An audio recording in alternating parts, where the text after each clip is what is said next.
لە سۆران نێزیکەی 5,000 عائلە تۆمارکرا بوو بەڵام پاش حملە ئاسایی پێشمەرگە دلێرەکانی هەرێمی کوردستان زۆربەی مەناتقی داگیرکراوی هەرێمی کوردستان لە وجودی ئەم توریوسانە پاکسازی کراوە و دەرونان بۆیە خەڵکانێکی باش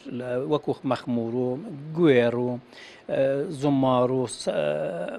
سنوون و شنگال و مووسڵ و ما ئەو منتیقانی کە داگیرکرا بوون گەراونەتەوە زەیدی خۆیان و گەرانەوەش بەردەوامی هەیە بەڵام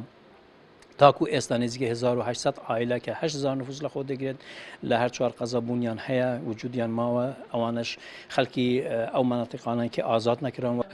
لە بەدواداچوونی ئێمە بۆمان دەرکەوت کە بەڕاستی ئاوارەکان بەدەست کۆمەڵە گیر و گرفتی گەورەوە دەناڵێنن ئەوان گرفتی کەمی ئاویان هەبوو گرفتی کەمی کارەبان هەبوو گرفتی قوتابخانەیان هەبوو هەروەها زۆربەی ئاوارەکان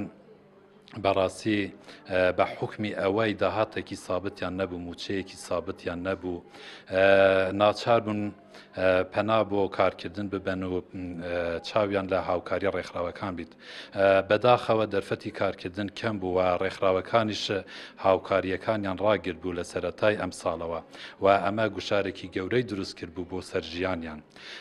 بەگشتی ئاوارەکان پێیان خۆش بوو واز لە ژیانی ئاوارەیی بینن و بگەڕێنەوە سەر زێدی باو باپیرانی خوان بەڵام بە قسەی ئەوان منتیقەی ئەوان ناوچەکانی ئەوان